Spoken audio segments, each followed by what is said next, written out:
10 EastEnders spoilers for next week. Accusations, addictions, and explosive secrets. 1. Tommy falls under suspicion as Zoe's stalker strikes again. The Slaters gather to say goodbye to Freddie and Anna, but unease lingers as Jean remains under suspicion in Zoe's stalking ordeal. Her fragility makes the accusation hard to believe, yet tension around her is undeniable. Kat does her best to keep Zoe grounded, but Zoe's paranoia is spreading. And honestly, given everything she's been through since returning to the square, I can understand why her mind is constantly racing. Elaine's farewell speech should have been uplifting, but the night turns dark when the Christmas lights reveal a chilling message in the Vic's window, aimed directly at Zoe. That moment alone is enough to shake anyone. But things escalate even further when Zoe later finds something incriminating in Tommy's bag proof, in her mind, that her own brother is behind the threats. Upstairs, Tommy pleads his innocence, and here's where the heartbreak hits. Zoe doesn't just accuse him, she lashes out at Tommy, Kat, and Alfie. From my perspective, this shows just how lost Zoe has become. She's not thinking clearly. She's clinging to the first thing that looks like an answer. But is Tommy really capable of stalking her? I don't believe so. And if he is being framed, then the real tormentor is getting bolder. 2. Zoe's paranoia spirals as the Slaters crack under pressure. Next week, Zoe's mental state worsens, pushing the Slater household to breaking point. Kat, drained and desperate, struggles to hold the family together as Zoe's fear turns into rage. The tragedy is that Zoe feels utterly alone, even surrounded by loved ones. Her trauma isolates her, every shadow becomes a threat, and her panic only deepens the strain on her relationships. 3. Harry's descent into drug addiction takes an even darker turn. While the Slaters deal with accusations, the Mitchells are facing their own nightmare. Harry's addiction plunges deeper.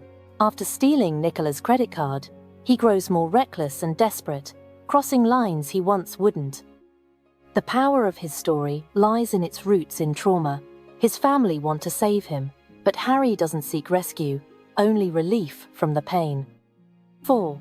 Nicola struggles as Teddy's legal situation worsens. While Harry unravels, Nicola is fighting a silent war of her own. With Teddy preparing for trial and considering a guilty plea, she fears what will happen if Harry hears the truth. Nicola's instinct is to protect her son at all costs, even if it means facing Teddy's crisis alone. Her storyline captures EastEnders at its best, exploring maternal fear, the dread of watching a child unravel while powerless to stop it. 5. Billy and Honey try and fail to keep Harry safe. Billy and Honey are roped into watching Harry while Nicola heads to court. But Harry is now in a place where he can't be supervised, not really. He slips out the moment he can, determined to find money for his next hit. It's devastating to watch, because even when others try to help, Harry's addiction is now making the decisions for him. 6. Harry and Dejia share a charged moment. Harry crosses paths with Dejia, Oki's grieving sister, who invites him to her brother's memorial. What's striking here is how guilt, grief, and addiction collide in Harry's eyes. When Kojo later finds the invitation, he immediately senses something deeper is going on. This storyline is slowly building towards something explosive, and I think the writers are setting Harry up for a major emotional reckoning. 7. Howie's proposal shocks Kim. Meanwhile, over in the Fox household, Howie reaches breaking point of a different kind. Feeling backed into a corner by the mess he's created, and terrified of losing Kim, he makes a drastic decision. He proposes. This proposal isn't born of joy, but of desperation.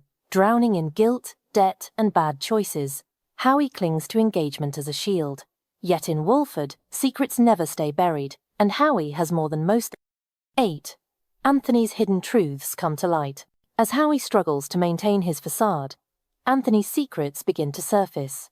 EastEnders is setting up a duel unraveling Howie's desperation, running parallel to Anthony's deception. When their stories collide, the fallout will be explosive. 9.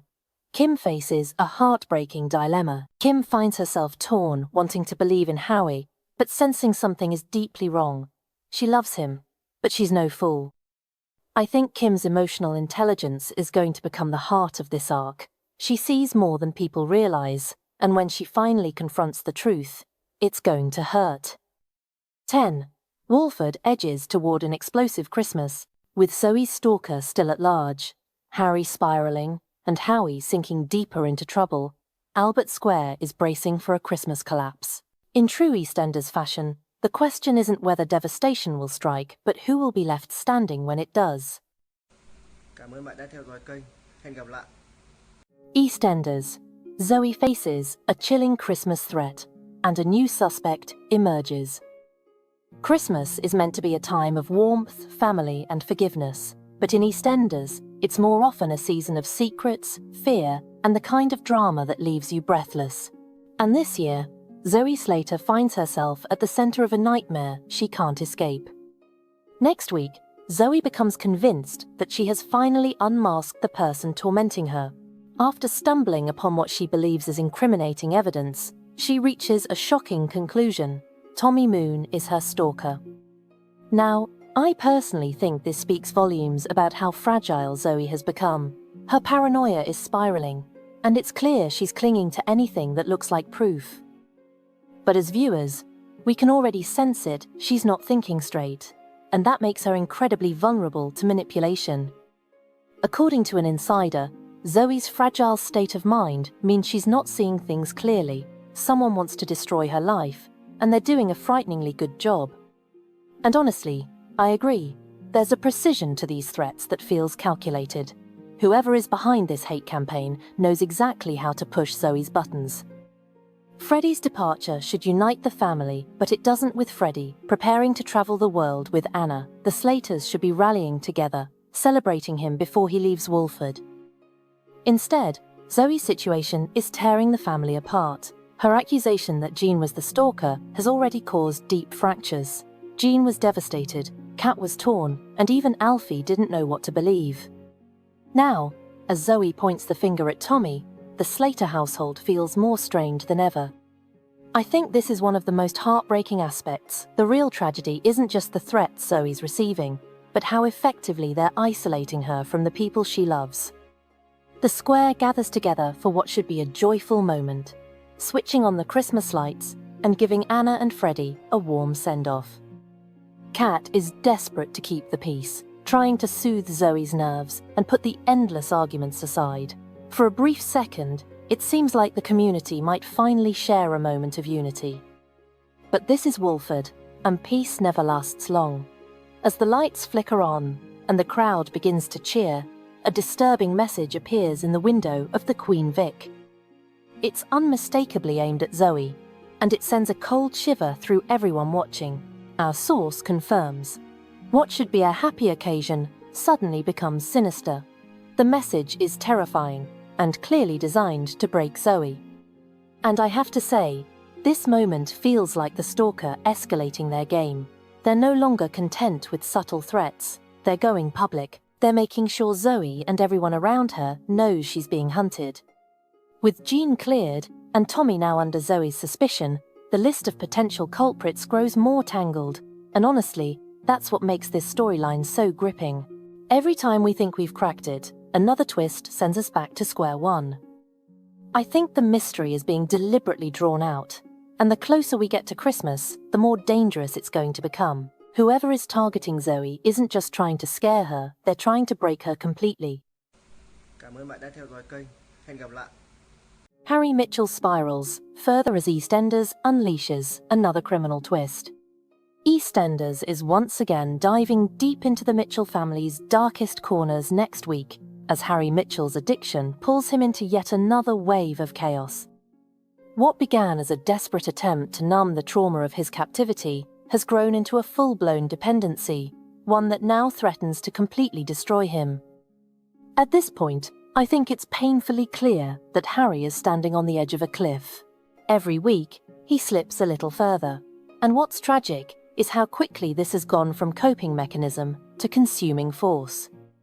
His family are worried sick, but Harry is determined to hide the truth, and that secrecy is fueling his worst decisions yet.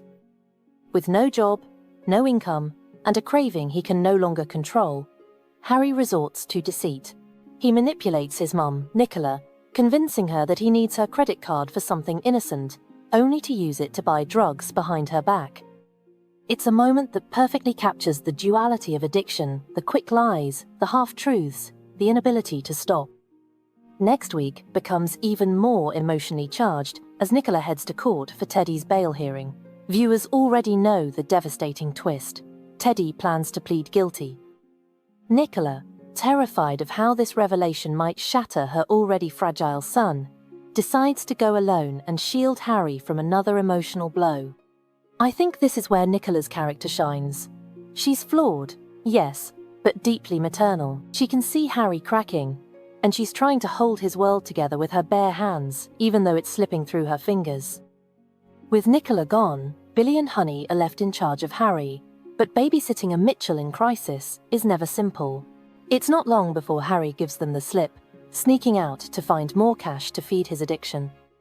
This moment really highlights the tragedy of Harry's situation. He's surrounded by people who want to help, yet he can't let them in. Addiction has isolated him so thoroughly that every attempt to support him feels like a threat he needs to escape from. Later, Harry crosses paths with Dejia, Oki's grieving sister, an encounter loaded with emotional tension, given Harry's role in Oki's death. Surprisingly, Dejia invites him to attend her brother's memorial.